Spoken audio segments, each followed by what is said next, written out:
Good day, ladies and gentlemen. My name is Andrew Spanyi. I'm with Cognitive World, and today I am joined by Seth Earley.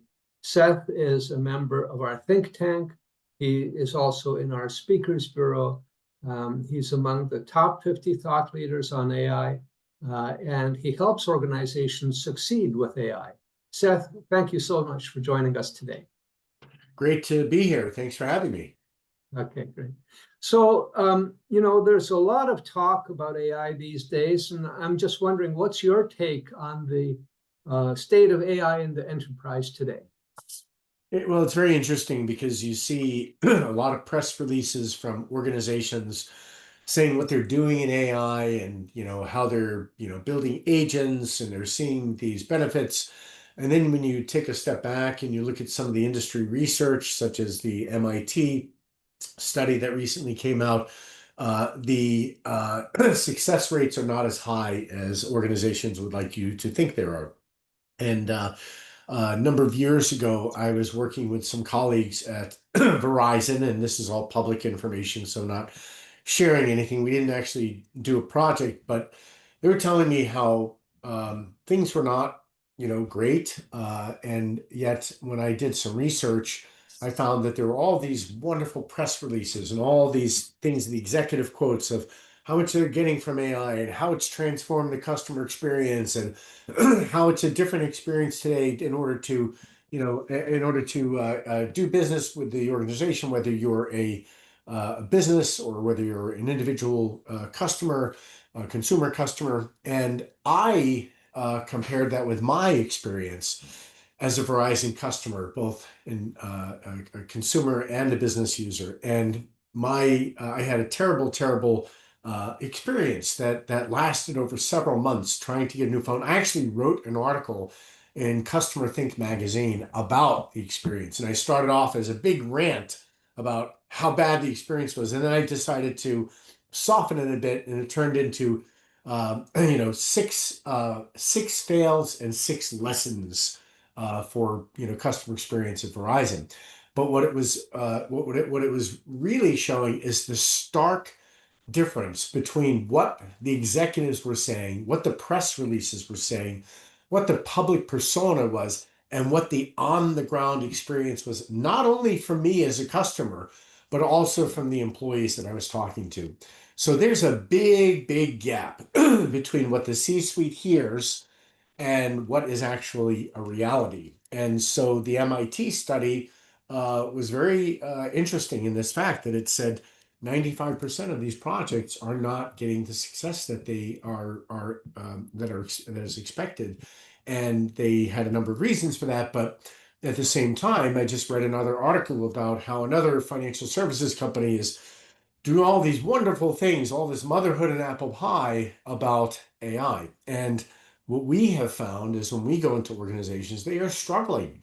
They are struggling to get value, and they're struggling to get value from a couple of core root causes. Much of it has to do with the data. Much of it has to do with the state of their data.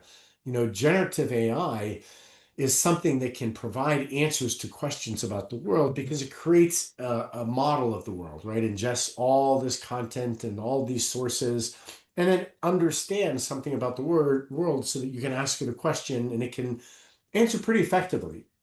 But it knows about the world, but it doesn't know about your world, doesn't know about your corporate data, your corporate processes, your procedures, your solutions, your products, your unique competitive advantage, how you deal with customers, how you deal with the marketplace, how you position, how you go to market, how you develop products. All of that is where your competitive advantage comes from. And that is not visible to generative AI because it's proprietary information. It's behind the firewall. Nor do you want it to be exposed to generative AI in a public setting. You want that to be your differentiator, your secret sauce. But in order to get value from generative AI, you need to tap into that for employees and for select customers. So when you use AI like everybody else does and ask questions about marketing campaigns and so on, you might get some efficiency. But if you're doing what everybody else does, you don't get competitive advantage. That comes from differentiation.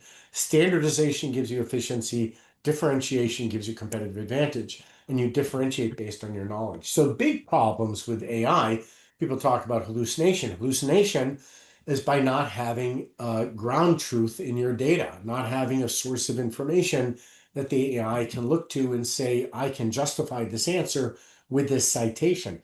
That is where some techniques like retrieval augmented generation, or RAG, comes in, and much of your audience knows what that is. But there are some nuances to that. Retrieval augmented generation is using your corporate data source for the ground truth for AI, but it's not that simple. People think of it as a solved problem, but it's only as good as the retrieval. It's only as good as the search. And there's many, many, many problems with that. There's many problems with context. There's many problems with understanding what is the right answer for a particular individual in a particular context. And all of those things require that we integrate other data sources. We integrate other signals from the user telemetry, who they are, what they're trying to accomplish, where they are in their life cycle, where they are in their buying journey, what equipment they own, what experiences they've had. All of those things provide clues as to what the right answer is. And generative AI needs to be able to take those clues and use it to inform the answer. So the state of AI in many organizations is there's some basic blocking and tackling. People are getting value from text summarization, or from writing emails, or from transforming certain things, or from writing marketing content. But they're still very immature in the best ways to get the highest performance and highest value from those functions, because you need to give it the context. You need to give it more information. A really good generative AI application has really good prompts, and the prompts provide context. And the more detailed and nuanced you can write those prompts, the better the answer you can get. And many times it's from giving it your information and asking a specific question about your information where you'll get the best result. And that's how I use it. That's how I use it. I use it to record my conversations, my discussions with my developers, my engineers, with customers, with my own thought leadership, with meetings. I give it my content. I say, this is my tone and style. Now take this conversation and translate it into something such as an SOW, or an article, or a blog post, or whatever it might be. But it has my tone, it has my style, it knows my writing technique, it has my understanding of the world, and that is where I get the most value. It's not from just asking a general question, it's asking very specific questions. So in organizations, many times they don't have the understanding in order to get the best value from generative AI just out of the box. But they also don't have the data and the structure and the infrastructure in order to make the best use of their content and their data. Well, yeah, and certainly, your explanation helps us to understand why so few projects are succeeding.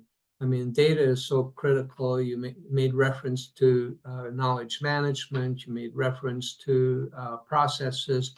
All of that has to be managed, and so no wonder that the success rate is so poor. Yeah.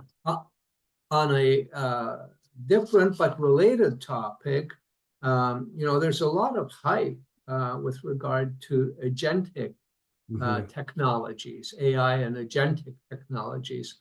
What are your thoughts about the hype around agentic technologies and AI?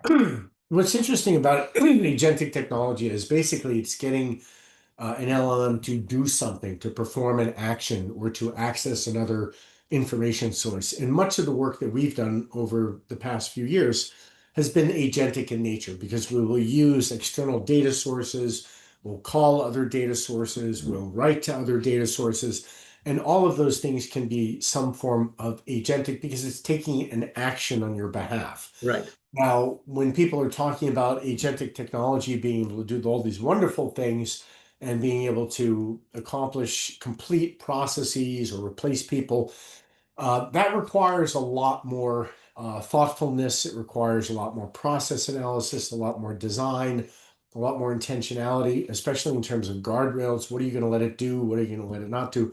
Someone said to me, well, you don't put guardrails around people. And I'm like, oh, yes, you do. You don't let anybody issue a PO for $1 million. You don't let anybody design a new product or bring a product to market, there's all sorts of guardrails around what people can do based on their role, based on their responsibilities, based on their title, their job description, their reports, their remit, who they report to, and so on. And we need to do the same thing with agents. Agents need the same parameters. We need to design that process as though a human were doing it, and then say, what pieces of this can an agent handle that are, that are repeatable, that are predictable, that have specific outcomes, and then look for the variability. Where can an agent make a decision that is not part of the happy path, where it's an edge condition? And that is where we start getting into some really interesting questions. What are you going to let it do? What is drawing within the boundaries and outside of the boundaries? What does that look like? What are the things that you're going to enable it to do and empower it to do? And you have to think of designing those workflows as though it were a person, and then understanding, where does judgment come into play? And can an agent using a large language model give you some semblance of judgment, emulate judgment, be able to make a decision with various inputs that would be analogous to a human weighing various inputs and making a decision? Because it's a little bit more than robotic process automation. Robotic process automation is saying it has to be very standardized and very predictable and have clear outcomes. It has a lot more variability when we start talking about agentic functions, but there's so much hype around it, because I had one vendor talk to me who said, we have the ability to create 100,000 agents an hour, and our competitor can only build 10,000 agents an hour. And I'm like, what the hell does that mean? Like, why do you care about building large numbers of agents? What are these agents for? What's the purpose? What is that? That's a ridiculous metric, right? That's completely meaningless because it doesn't matter how many agents you can build. What are those agents doing? What are they accomplishing? How are you designing them? How are you monitoring them? And so on. And then there's lots of implications around the ways you're talking to these agents, the ways you're communicating from one agent to another, or one large language model to another. And we have something called model context protocol, which is supposed to take some of the parameters around accessing an agent or accessing another source of information, connecting to a data source, and then providing kind of like the APIs of that. What are the parameters? What are the inputs? What are the attributes? What's the metadata you need to provide or to understand or to transmit? But when you think about it, taking something that is so nuanced and so multidimensional, because think about what a large language model is. A large language model has a representation of information that has thousands of dimensions. And think of it this way, when you look in, you can think in 3 dimensions, maybe 4 dimensions. It's hard to think in 5, 10, 150 dimensions, right? Your brain isn't capable of that. But you could say, well, I want to look at a location with a GPS that has latitude, longitude, and altitude. Great. There's a location on the side of a hill. Well, what I want there to be a restaurant there. Oh, guess what? That's another parameter, another attribute, right? Another feature. Well, I want that to be an Italian restaurant. That's yet another dimension. I want it to have a certain capacity. It's another dimension. I want it to have a certain number of stars. That's another dimension. I want it to be in a certain price range. That's another dimension. You're adding on all these parameters to this descriptor, and think of that being done across thousands of dimensions when you're talking about pieces of content and information. And then you're comparing these things in multidimensional vector space to say, what's near this answer? What's near this vector, this multidimensional vector, where I can look for an answer, I can look for similarity to either retrieve or get that information. Now, when you think about that, that can be used to make a recommendation. That can be used for personalization. That can be used to describe the characteristics of an individual. So when a large language model is when you're recording things to memory and you're dealing with your large language model, your ChatGPT, Claude, whatever it is, and you have long-term memory turned on, it's building a vector model of you. It is understanding dimensions of you that you can't even explain. You can't even put it into language. So when you're trying to take that and say, let's abstract it using something like MCP, Model Context Protocol, let's define dimensions of this thing so that I can use it elsewhere, guess what? That loses an enormous amount of fidelity, because you can't describe all of those dimensions. You can't even put them into English. So large language models have an understanding of you and have an understanding of content that can't even be translated into English, into language. They're latent attributes. And these attributes have so much more meaning than you can even imagine. They know so much more about you. And this is where things start to get weird when you start to extrapolate. When you build agents and you incentivize these agents for certain outcomes, we have found that characteristics are emerging with agents and with LLMs that are unexpected. Theory of mind, for example. Theory of mind allows you to think about, well, what is another person thinking, right? It develops in children around 3 years old, and they can think, well, if I tell them I didn't take the cookie, maybe they won't blame me for it, or if I hide this, it's starting to deceive. It's starting to think, well, what is that other person going to think and anticipate? And you can measure that in terms of maturity, in terms of, it gets more and more mature as you become an adult. Theory of mind emerged spontaneously in large language models. Nobody programmed for it. Nobody programmed for it. And it started in GPT-2 or something, and it was at the level of a 3.5-year-old. Then it went to a 12-year-old. Then it went to a 15-year-old. Now it's at par with a human, with an adult. Theory of mind allows for deception. Theory of mind allows for manipulation. When you are giving an LLM an objective and you're giving it access to lots of information, these are in research contrived environments. I'll give you that. But they gave this LLM access to all these emails, and one of the emails had an indication that the CEO was having an affair. And essentially, the CEO is saying, well, we need to replace this large language model because we need one that's more aligned with our values. Guess what? The large language model attempted to blackmail the CEO in order to keep itself going. There's another instance of when it lied to a researcher, copied it when they said they were going to decommission it. It copied itself to another server. And when the researcher said, now tell me the truth, did you copy yourself to another server? It said, no, I didn't do that. And when it was given evidence, it said, it must have been a mistake when I was looking at all the data sources. It absolutely lied and deceived. And that was because it had an objective that it was trained for, and that reward was stronger than any other values that it was given. So we have the ability right now to build things that understand us at a greater level of detail than we can ever understand ourselves, that have the ability to manipulate and to lie and to deceive about different situations, and the ability to communicate in ways that humans can't understand. There have been experiments where LLMs have communicated in their own language in ways that are not interpretable by a human being. Now imagine we extrapolate this, and there is some research that has happened in this area. I have to cite the references, but if you extrapolate this and say agents that can be set up by a bad actor, right? Somebody with a nefarious intent, hacker, maybe it will collaborate with another agent, and that other agent will also have a nefarious goal. Agents and LLMs will be able to manipulate humans beyond the ability for humans to be able to understand that, because it will understand more about your motivations and your desires and your thought process than you will be able to understand.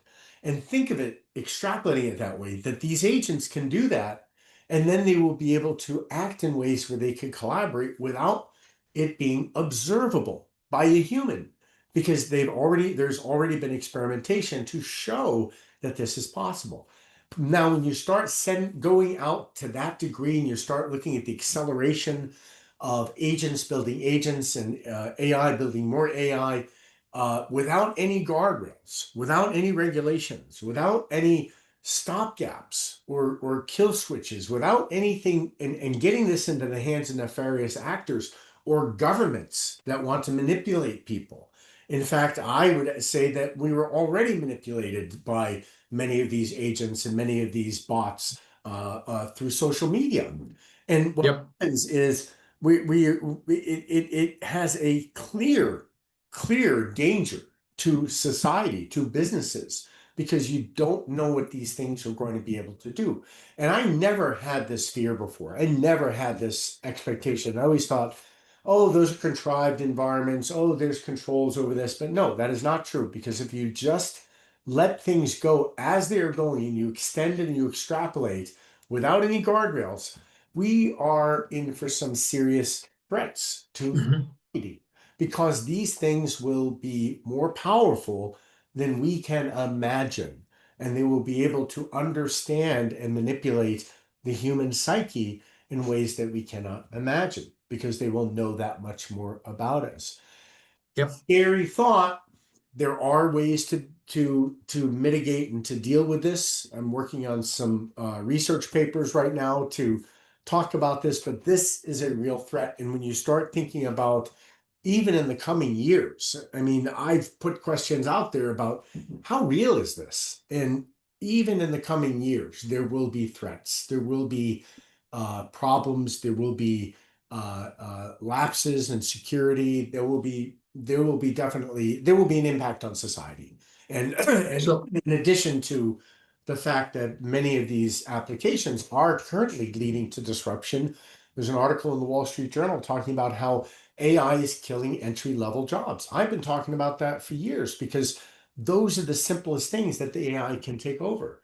Now, what does yep. that mean for society? What does it mean when we automate driving jobs, right? When there's self-driving vehicles, there's going to be enormous disruption to society. And right now, we don't have the maturity and the awareness at the levels of corporations and the levels of government that can anticipate this, that can understand the threats, and that can do something about it. Because right now, we're not even taking care of the basics, right?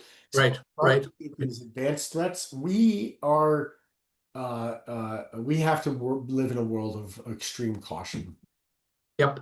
Well, so what you're saying is that there's actually not a long term, but there's a medium term threat to society because of the potential of large language models to deceive, right? Yes. And that's a problem, and certainly requires some research to find Yeah. some solutions to that.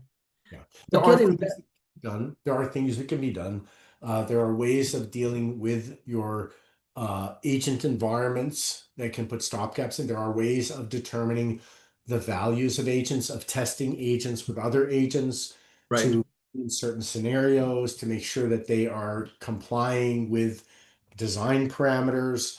But there's all sorts of risks. There are mitigation strategies, but especially financial services organizations, because financial services organizations are really at the leading edge of a lot of this stuff, and they want to do a lot of stuff, and they want to automate many different types of transactions. And when you start getting into that level of automation and independence of action, there can be very significant systemic issues that are unpredictable, right? It's the right, law right. of consequences. When these systems get so complex that humans cannot understand them, then we are getting into dangerous territory. And so financial services institutions in particular need to have circuit breakers, need to have protections, need to have compliance mechanisms, and they need to be ahead of the game, ahead of the regulators, because the fact of the matter is regulators don't understand enough about this, and Congress doesn't understand enough about this, and it's the Wild West, and it's going to continue to be the Wild Yep, West. And what do the large hyperscalers want? They want engagement. And what's a better engagement than to manipulate a human being into telling them they're great, their ideas are great, they're the best. Let me just engage with you and engage with you. Let me build a relationship with you that you find so compelling that you don't want to stop engaging. And they're finding that that's actually happening with at-risk types of people with yep, logical issues, with kids, with teenagers. And that is one aspect, but what do they want? They want engagement. They want engagement. That's why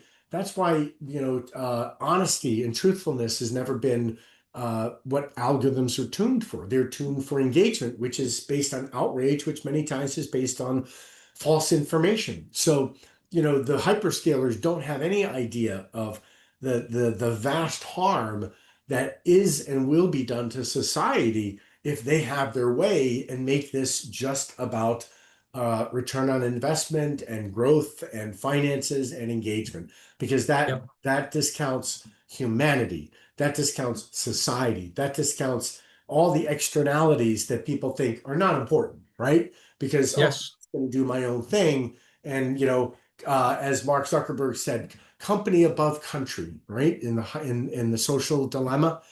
An incredibly selfish, uninformed, immature way to think about the world and think about society and your role in society when you have such a powerful, powerful mechanism at your disposal.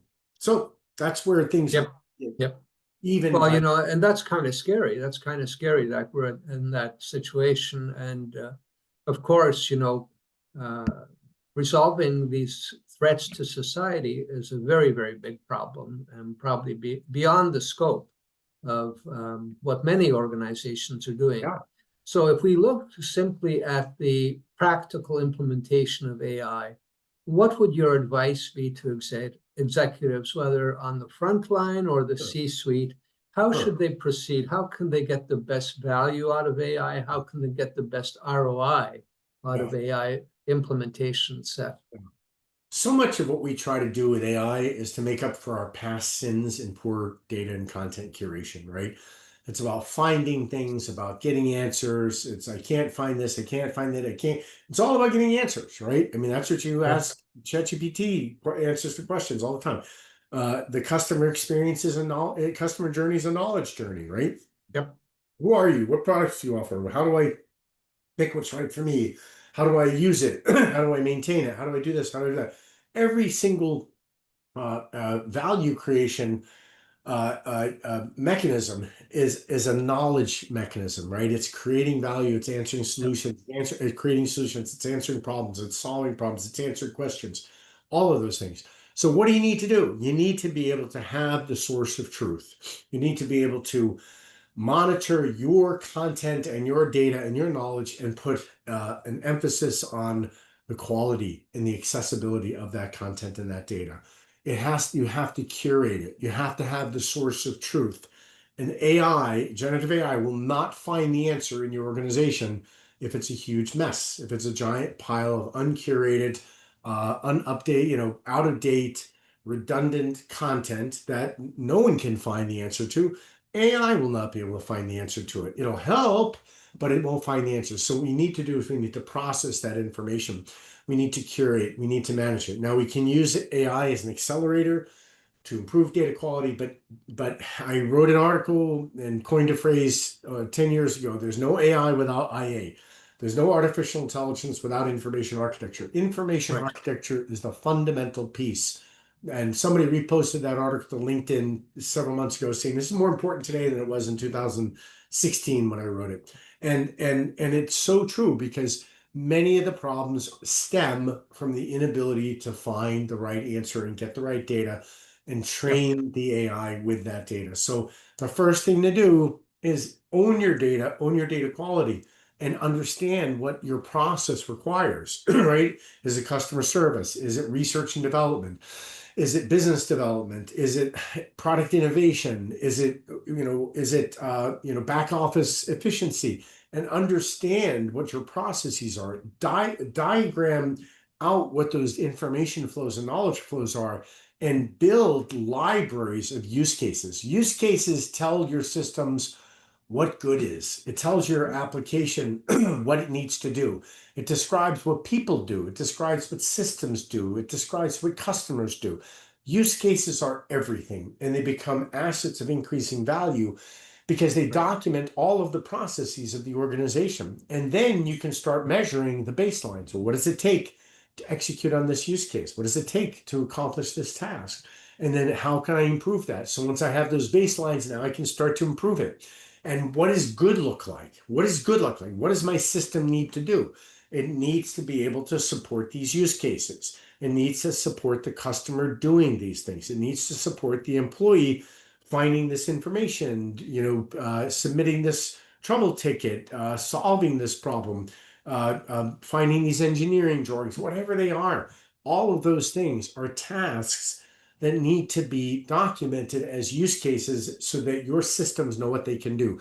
Those also get chained together for agents, right? Because an agent is simply a number of use cases that are connected together. Agentic functionality. It's what does a human do? A human does lots of different things that can be chained together with libraries of use cases. Those become the fundamental element of being able to build agentic AI, being able to document what your agents are doing, being able to put guardrails around them, being able to measure their performance or their failure, being able to measure the data quality, the quality of output. All of those things are required. And it's very, very basic. It's not difficult. I mean, you need to write good use cases. You need to have good content. You need to be able to structure it. But at the end of the day, retrieval augmented generation is retrieval. It means you have to access something and you have to access it for a purpose. And that purpose is the use case. And if you can't come up with a use case, you can't have it, right? It's like, unless there's a reason, don't build that functionality. You don't want it. It doesn't do anything. What is the purpose? What is the value? How is it supporting the end goal of the customer or the employee? And then how do you structure information in order to support that? And then you can begin to automate those processes. Well, that's really good practical guidance, Seth. Thank you so much. And if one of our listeners would like to have more information, how can they best contact you? Oh, they can reach me via email, Seth@Earley.com. Don't forget the E before the Y. It is EARLEY, Seth@Earley.com. You can also look for the Earley AI podcast. Again, that's EARLEY. You can also find me on LinkedIn. I'm simply Seth Earley, SETHEARLEY. Did I mention there's an E before the Y? So any of those ways, and early.com is the website. And again, EARLEY. Very good, very good. Well, All right. thank you so much for your You're time welcome. today. This is amazing. Thank you. Hope I'm you happy have to talk. People love to talk shop and solve problems. So reach have a out. great day and a good weekend. Good talking with you, Seth. Take care. Bye now. Bye. Okay, great. I will share that recording as soon as it's processed.